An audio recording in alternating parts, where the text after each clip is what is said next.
Internet! Hello and welcome to a very special Koi Cubed. I hope you're doing very well today. Since I started doing these shows on YouTube and on my podcast, Koicast, I feel like half of them have been about delays and not getting to talk about movie releases. So the fact that we were reviewing two separate movies I'm excited about in one, I am overjoyed to share with you that I love both of these films, and when waiting on a movie for a year, the expectations are very high. So we're going to talk about The Suicide Squad, which is coming out the first week of August, as well as Jungle Cruise, which drops on Friday, this very Friday. I got to see both this week. It's been a little bit since I've seen Jungle Cruise, so I've had some more time to marinate, whereas The Suicide Squad I just saw last night, so it's very fresh. Very exciting. Both of these films impressed me. We're going to break them down. We're also going to talk about the Batgirl casting. We're going to be talking about a world of very many Batmen and multiple Supermen that are coming very, very soon. So lots of stuff to share with you guys today. I hope you're doing well. It has been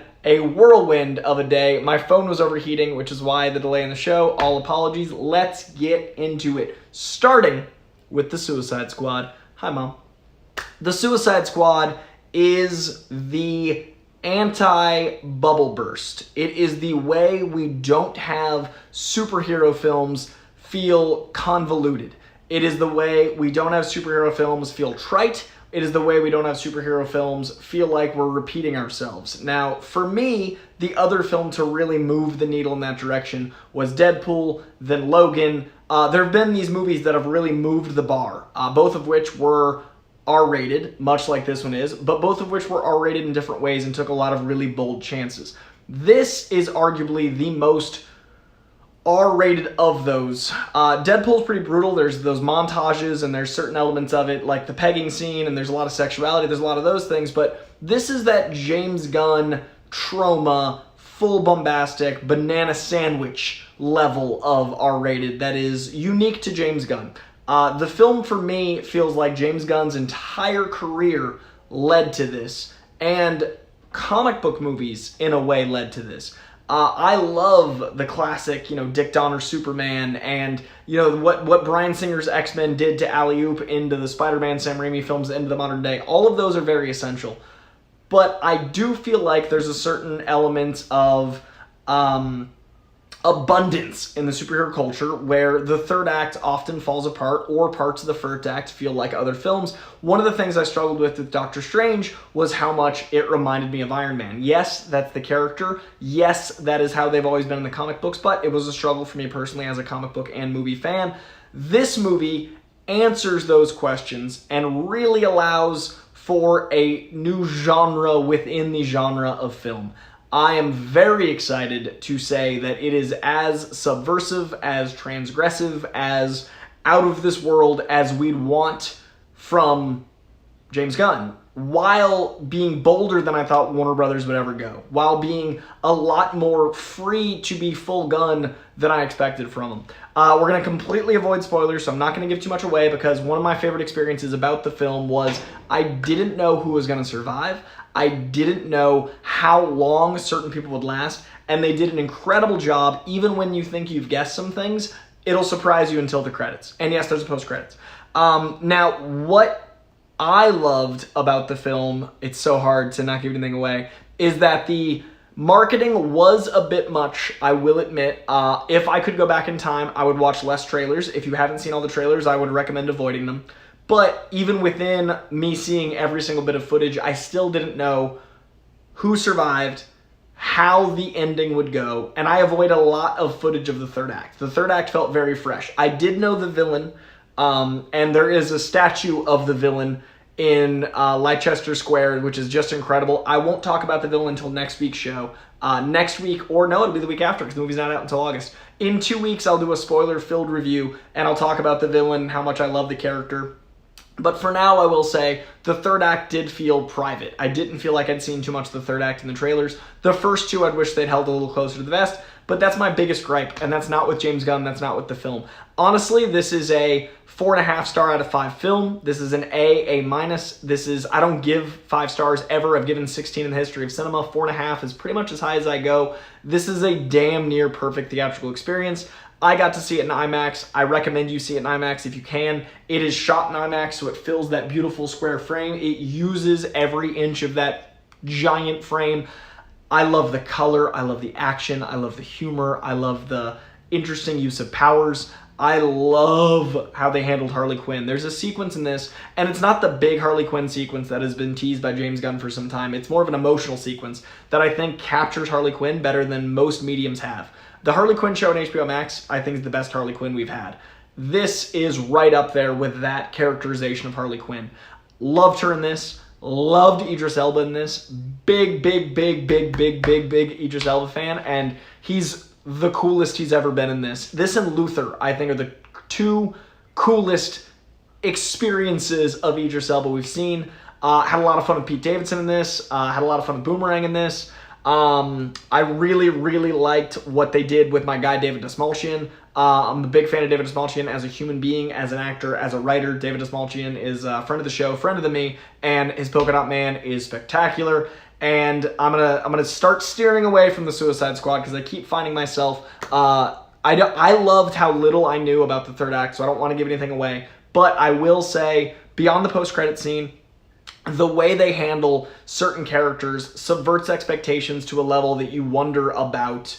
DC just being like, well, here we go. They really let James Gunn do whatever he wanted here. And it shows, and it's the right response, and I hope that Marvel does the same. Marvel generally lets James Gunn do what he wants with Guardians of the Galaxy. It doesn't have to tie too deeply into the MCU. It doesn't have to go very, crazy with the tie-ins because it's the cosmic stuff. This is that for DC, but with even less strings. This is a $250 million war movie featuring comic book characters, some of which you won't know unless you're a real diehard comic book fan. So I had so much fun with this. If you guys want to get any spoiler-free questions in, send them my way, Streamlabs Super Chat, and I'll try to check the chat. And I'll get to them after Jungle Cruise. But I had a lot of fun with it. 4.5 stars out of 5.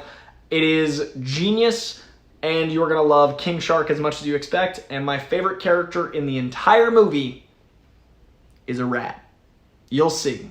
You'll see. It's truly genius. Had so much fun with it. Trying to think of other things I can say. The costume design is beautiful. It feels like you're in a comic. There's certain elements to it that they do that make it feel more like a comic than even Guardians of the Galaxy. There's some visual cues that feel so much like a comic book. It felt serialized, even though it was one movie. I really love the directing style, feeling like comic book panels at times with the framing. The editing's so bombastic. You really are endeared to certain characters in a powerful way immediately. It is very good. And that's about all I think I can say spoiler-free. It's in my top third of DC films, and that includes Dick Donner's Superman, Nolan's Batman. We're talking like DC. If it's from a DC comic, I'm including that, and this is in the top third of that. It is probably my favorite DCEU film. I love Wonder Woman 1, and I really love Shazam. This is up there with those two. I need to see it a second time before I properly rank it, but I would say it's comparable to Shazam and Wonder Woman 1, which is a very, very, very high compliment. I would put this in the top third of the MCU as well if this was, say, a Marvel film. It's that caliber of good, 4.5 stars. Go see The Suicide Squad. If it's safe, vaccinated, masked, etc., depending on where you live, how bad things are, try to see it in theaters. I do recommend seeing it in IMAX if you can, theater if you can, HBO Max if you have to. I really think that's not the way to see it for the first time. Enjoy it. Thank you, James Gunn. Thank you, Warner Brothers. Thank you, IMAX. Thank you to everyone that made this thing possible. All right, let me see what we got for a super chat. Super chat from Lewis Cox. Hey, Coy, did you see the Bat Cycle image from Flashpoint? It looks dope. I did, in fact. Our third or fourth story today is going to be about that very thing, so I will get to that, I promise you, and it does look dope. As a response, yes, and yes, it does look dope. Very excited all around. We're going to talk about Jungle Cruise real quick before we get to Lewis Cox's his assessment of the Bat Cycle, which I want to talk all about those images. And since they were publicly discussed, I do not feel like they're paparazzi images, since now Andy Muschietti has addressed them. It is a high bar to live up to. I'm saying Wonder Woman and Shazam. I'm talking high praise here. This is how I felt walking out of... I almost said a very big statement. I don't know if it's quite there. This is almost how I felt when I walked out of Deadpool. Deadpool's personally my guy. I have a lot more connection to him, so that 4.5 is a little higher of a 4.5 because the stakes were higher. I don't know a lot of the Suicide Squad members to the level I know Deadpool, but it's that kind of experience walking out of the theater. It's a punk rock concert for a movie. It's a damn good time. All right, Jungle Cruise, you lovelies. Jungle Cruise is, for me, between a B and a B+, because it's The Mummy meets Pirates of the Caribbean meets The Rock doing that rock thing he does very well, plus Emily Blunt, who I love dearly. If you are a fan of Disney, the experience, like going to Disneyland, if you're a Disney bounder, if you're obsessed with Disney culture, it's likely to be like an A for you. Maybe A-, but it's going to be in that A range. It's the closest I've ever felt to the Disneyland experience. And I just went to Disney for the first time very recently, and it captured that magic. So I imagine if you're a ride or die Disney person, this movie's going to change your life. I had a lot of fun with it. I'm really glad I knew the Disney experience beforehand. So I think people that don't really have a lot of investment in Disney probably give it a BB-. I gave it a BB+ because I have some investment. I am enthralled with the experience of Disneyland, but I've only been the one time. So my exposure to the Disney culture is lesser, but it full on feels like a Disney ride come to life on the screen. The pacing is so much fun. It moves at a ride's pace. It has fun little side missions like you're on a ride. The characters are fantastic. This dude, Jack Whitehall, steals the show a lot of times. The relationship between Emily Blunt and The Rock is lovely because she's so intelligent, strong, and interesting in every role she has. And The Rock in this one is a bit more brutish and kind of rude and brusque. So there's a lot of like batting heads there because they're both such commanding screen presences. Big fan of the chemistry between the two of them. The magic of Disney is some of my favorite parts of it. The production design, the character design, the wardrobe design, the aesthetics, the just magical feel of the movie really sold me in the experience. I'm excited to see it again with a bigger audience. I saw a press screening. It was like 20 of us in an entire 200-person theater at the El Capitan. But the El Capitan is magic in its own because the El Capitan has this magical Disney opening. It's this theater from like the 30s, so it's very ornate and whimsical and wonderful. It's just so robust, the experience of the El Cap. So I love that experience, but now I want to see it with 200 people. I want to see it with a lively audience because there's going to be a lot of cheering and jumping and chaos. It's a ride, and I mean that in all sense of the word. It's a goddamn ride. They've changed some stuff on the ride to reflect the film, I think, for the best. I didn't expect the third act to go the ways it went. I didn't expect the second act to go the ways it went. There are some twists. I won't give anything away, but you should try to see it before things are spoiled if you're into Disney culture and the experience of not having movies that are adventure excitement ruined for you. It's got some Romancing the Stone feel to it. It's very like classic. It's very not quite Princess Bride because that's the ultimate classic, but it's in that vein of like Goonies, Princess Bride, Romancing the Stone, that like 80s romp journey with a dash of Pirates of the Caribbean in that it's a ride. So I'm very happy to say that, you know, reporting on 2 movies I was very excited for, reviewing without spoilers 2 movies that I waited over a year and a half for. Very excited to report. They're both a really good time at the movies. I'm going to sound like a broken record, but I would recommend you also see this one in theaters. This movie is as big and loud as it gets. It's The Rock, Emily Blunt in the jungle. There's a great leopard. There's some, I don't want to give anything away. There's a lot of really fun stuff going on. There's some brilliant action set pieces. I really enjoyed the villains here. The villains remind me of the things I like about other Disney ride movies, not to give anything away. Those elements are really strong here. An actor I didn't know was in it is actually the guy I want as Wolverine, so I really enjoyed seeing him in the film. There's a lot of really fun stuff to it. So if you're a Disney fan, I think you're going to give it an A. If you're a casual Disney fan, I imagine you'll give it a B+ like I did. If you don't know Disney at all, it's still a good B film of just fun, action, excitement, adventure. It's a romp. So The Suicide Squad, solid A-. The Jungle Cruise experience, BB+ for me, A-, presumably for others, without knowing you personally. I do recommend them both very, very strongly. Very, very happy. Also, Pig is genius. If you guys haven't seen Nicolas Cage's Pig, it's probably going to make my top 10 of the year. Pig is an incredible experience. Nicolas Cage is in a script that could have been awful, doing the work that he does in like Adaptation and Raising Arizona. It's really strong dramatic work. The dialogue sings. It is so intense and weird. I can't even describe the movie. I've seen a lot of really meh stuff lately, but all 3 of those are good. So I don't talk about the movies I didn't enjoy because that's just not who I am. But those 3, highly recommend. If you want to see movies I don't particularly enjoy, if you're into that sort of, sadism, check out my Patreon. I review, honestly, each and every movie on the Patron Only podcast, and I letter grade even the movies I don't like, which there's 4 I saw in the last 2 weeks that I did not like at all. If you want to know the movies I didn't like, you can check out my letter grade for movies on Patreon, as well as the Patron Only podcast, which I give my full honest opinion, like it or hate it. Full disclosure, there's 4 movies in the last 2 weeks I did not like at all. So you can check out my Patreon for the stuff that I did not think so highly of. So that way, if anyone's new to this channel and thinks I just love everything, that is not the case. I just only talk here about the things I love because I want to share positivity and hype and support movies, especially in theaters. Go check them out, you lovely, lovely, lovelies. All right, let me check on the chat real quick. People are talking about Flashpoint. Lewis Cox has heard about Pig, but he's not seen people talk about it yet. I loved it. We got a bunch of the OGs in the chat. We got my mom, we got Kelsey Kirkland, we got Sahil, we got Remy's Art, we got Tim Watson. We got some of the OGs in the chat, which makes me very, very happy. Okay, who would I have Cage play in the MCU? Cosmic Entity, maybe the Living Tribunal or the Beyonder. I could see him in a ridiculous sweatsuit or pantsuit, rocking the Beyonder Jerry curls and making it work.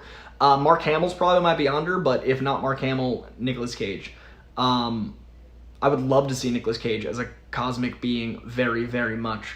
Before I get into the news, those are the 2 reviews. Like I said, if you guys have any questions, Streamlabs, Super Chat, or throw it in the chat, and I'll try to catch what I can. But also, I want to thank so many people. Echo in the Mirror, Darth Vadad, you guys upping your patronage really helped with this tooth. I talked about it last week, but it meant the world, so I want to make sure you guys feel the love coming from me. I literally $3,500 emergency surgery on a tooth. The other money is sitting on a credit card, but you guys helped raise over $1,000. People throwing $5, $10, all that really helped it be less of a holy crap situation. It was already bad enough, but it was less holy crap. And Robin West Parker just sending a very, very kind Venmo.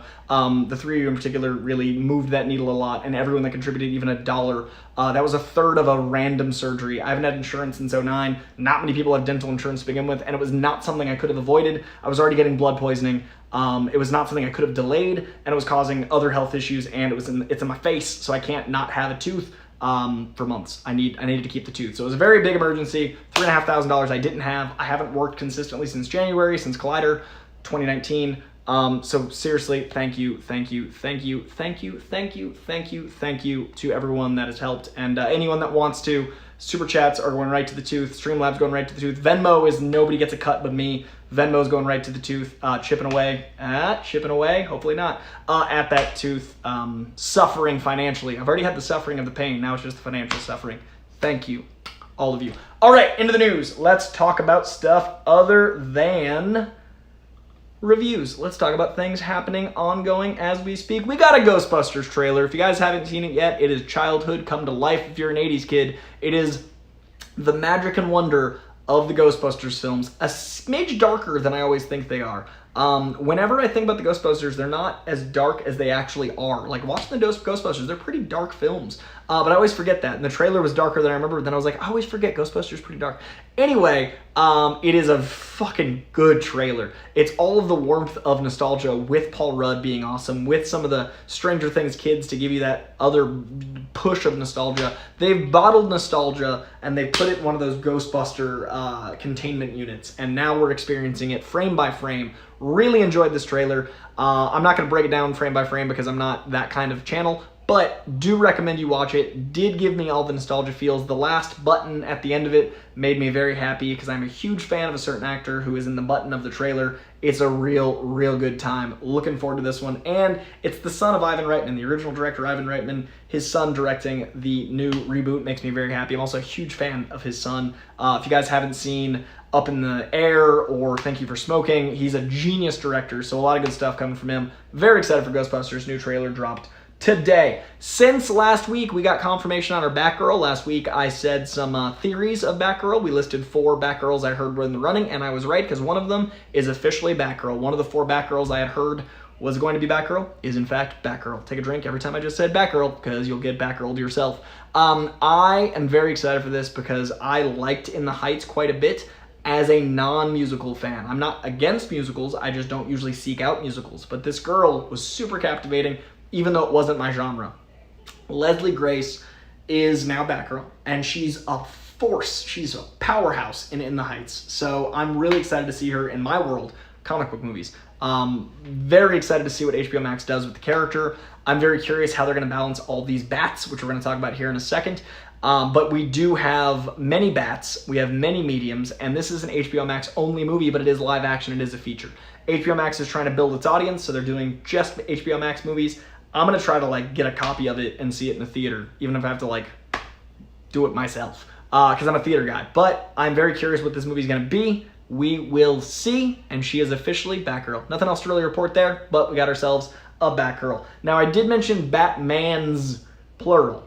We got a lot of Batmans right now. We have the Batman, Matt Reeves' Batman. Obviously, just mentioned a new Batgirl. Not connected. We've got a Commissioner Gordon show, which is going to be tied into that Batman. So TV Batman, movie Batman, TV movie Batgirl. And now the Flash movie has 2 more Batmans. Ben Affleck is officially in Flashpoint. He wasn't, then he was, then he wasn't, then he was. The rumors became that he left. I never heard that from an incredible source, but that was the last I had heard of it. We now have confirmation via Andy Muschietti commenting on some photos of Batman Batfleck in the suit on a brand new Batbike. The Batbike looks so awesome. It's like this great future Blade Runner intensity. It's a very high concept, enormous, impossible to actually drive in real life, presumably bike. And that's great because it juxtaposes the more noir Ducati Cafe Racer realistic The Batman bike. So The Batman is going for realism, and then we have Flash going for more the comic element. So I think they can exist simultaneously really well. In addition to Batfleck in the Flash movie, we also have Michael Keaton's Batman, who's going to be the Elseworld Batman. So Michael Keaton's back as Batman, which we've known. But now we know that he's the Elseworld. So we're getting the Flash from the Snyder world with the Snyder Batman, Batfleck, and then he drifts into another world, which is the Batman of Tim Burton of yore, which is going to be older, could lead to Batman Beyond. Let me read you a quote. I hope that all made sense. It's a lot. Okay, Andy Muschietti, director of Flash, had the following to say regarding Batfleck. He's a very substantial part of the emotional impact of the movie. The interaction and relationship between Barry and Affleck's Wayne will bring an emotional level that we haven't seen before. It's Barry's movie, it's Barry's story, but their characters are more related than we think. They both lost their mothers to murder, and that's one of the emotional vessels of the film. That's where Affleck's Batman kicks in. So we've already seen some of the bond between Affleck and Ezra Miller in the Justice League film. Now we're furthering that relationship and then furthering that emotional bond. He went on to say Affleck is the baseline. He's part of that unaltered state before we jump into Barry's adventure. There's a familiarity there. So seemingly we do open the film in the Snyder world with Batfleck and Flash hanging out, broing, saving lives. And then the time craziness is going to be Batman Keaton and that insanity. So that's a new development. We've had some details and some assumptions, but this is now confirmation that we go this direction with Keaton and with Batfleck and with the Batman and with the new Batgirl and with at least 2 Supermans, because we got confirmation this week that Michael B. Jordan is doing his own Superman film, which also might be a direct to HBO Max film like the Batgirl film, and that is going to be not Kal-El Clark Kent. It is going to be Val Zod, which is a Tom Taylor character. You guys know I love Tom Taylor. Val Zod is a black Superman, not Clark Kent, but J.J. Abrams and Coates are doing a black Superman Clark Kent movie. So we've got black Superman Clark Kent, we got Michael B. Jordan's Val Zod, we've got Batgirl. We've got at least 5 universes, unless they tie in the new Clark Kent to the Batman, or they tie in Val Zod to Batgirl through the HBO Max universe. Are we going to have a theatrical universe, a CW universe, and HBO Max universe? Are we going to have a Flashpoint kickoff that's going to tie those all together? Are we going to have cameos of new characters in Flashpoint? Are we going to have cameos of perhaps like Supergirl is already cast and in the Flash? Is that Supergirl going to tie into J.J. Abrams' Superman, or to the Batman, or to Val Zod? There's a lot going on. So I read comic books. I'm used to this confusion. What I'm worried about is with Batman's, Superman's, and Batgirl and the Batman all seemingly separate, will the everyday viewer stay interested? Or will they pick a category and lean in? Will they get overwhelmed and give up? What's going to happen? Because we haven't really had this level of a deluge separate of the CW. The CW's always had like 7 shows running simultaneously, making it work. We're talking multiple networks and theatrical, and the CW stuff's not going anywhere. It's going to be insane. So we got options. We will see how that goes. I'm intrigued. I am excited. I am a nerd, so I want more, not less. But at the end of the day, the way I think this all works out is more things like James Gunn's The Suicide Squad, because it's so fresh and so different, we won't get bored with all of this madness. That's the intrigue, and we will see how it goes. It's a lot. But that's the update. We got multiple Supermans, we got multiple Batmans, we got ourselves a Batgirl. Good for DC, making big moves. I'm excited for Black Adam, I'm excited for Shazam, I'm excited for The Flash. I love the Suicide Squad. You got my money, DC. I'm interested. Let's see what happens. All right, let me see if there's any questions now that I went on that insane multiversal rant about all of the above. Let me check on the chat right quick, you lovelies. All right, let's see what we got. People talking about Ghostbusters. Hell yeah. I hope I answered your question about the Bat Cycle, because I love that they're leaning so comic-y, Lewis, with the Bat Cycle, because I think it's going to be a great way to distinguish itself from the Batman's more street noir regular elements going forward. We can also see what that looks like with potential Batman Beyond stuff. I saw a Terry McGinnis question. I do think at some point we'll get Terry McGinnis tied to Michael Keaton's Old Man Wayne. I'd love to have Lewis Cox. I think Lewis Cox would be a fantastic Terry McGinnis. I'd love to have an unknown that's really good at fighting. I just want Batman Beyond because he's one of my favorite characters. That is a high bar to live up to, Lewis. It is. People saying hi. I love how warm the conversation always is in the chat. We talked about Nicolas Cage in there. I saw that they have the Smallville box sets, Blu-rays coming out later this year. 20th anniversary. I feel so old. Smallville's 20 years old. Smallville was one of the first things that made me believe we could do superhero TV. I was obsessed with the first 4 seasons of Smallville. Michael Rosenbaum is still my Lex Luthor. 20-year box set anniversary. What? Crazy. My hair's doing peacock shit. 90s Kid love that so much. Oh, Blu-ray of Smallville. See if I can get it. I'm excited for it as well, Lewis. So excited for Suicide Squad. From what I hear, it can be a surprise box office hit. I hope it's not a surprise. It better do well. A lot of money. I hope it does well. It's what...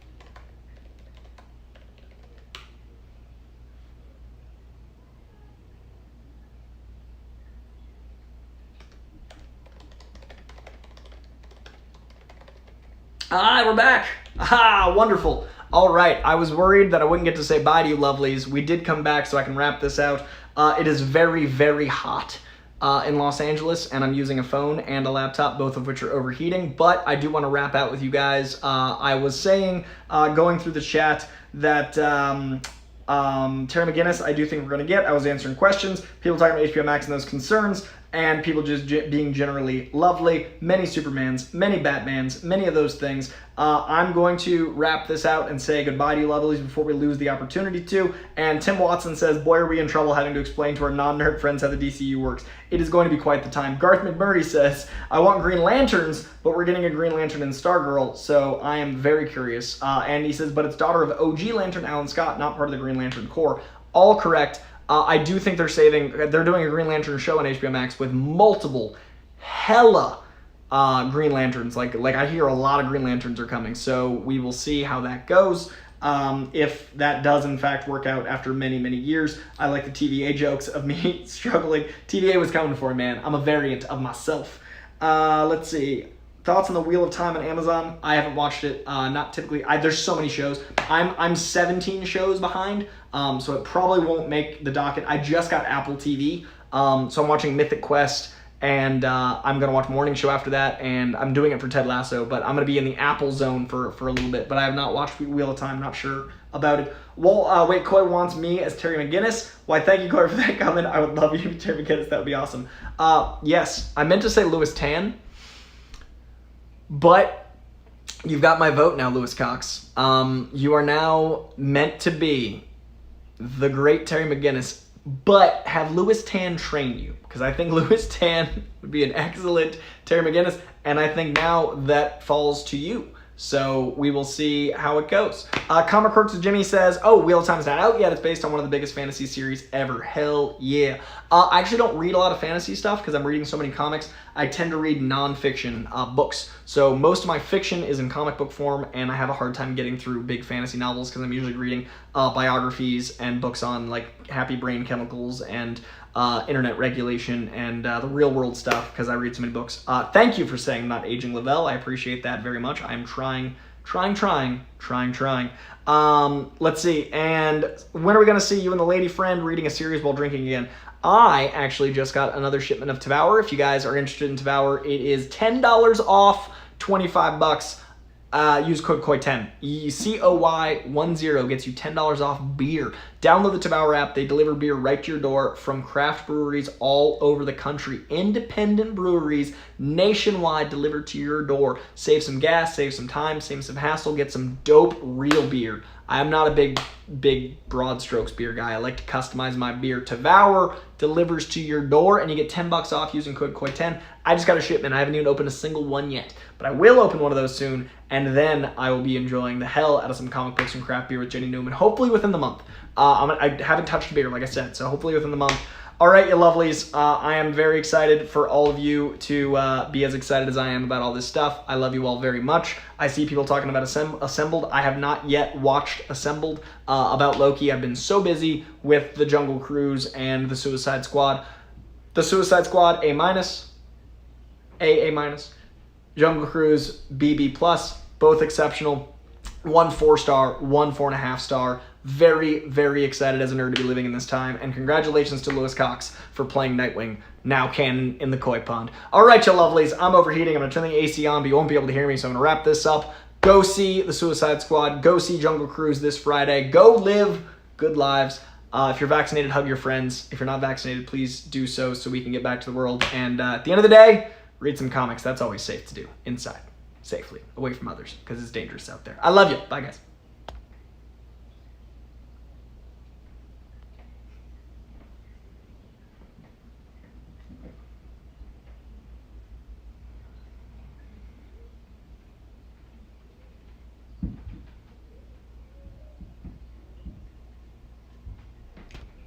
It didn't end.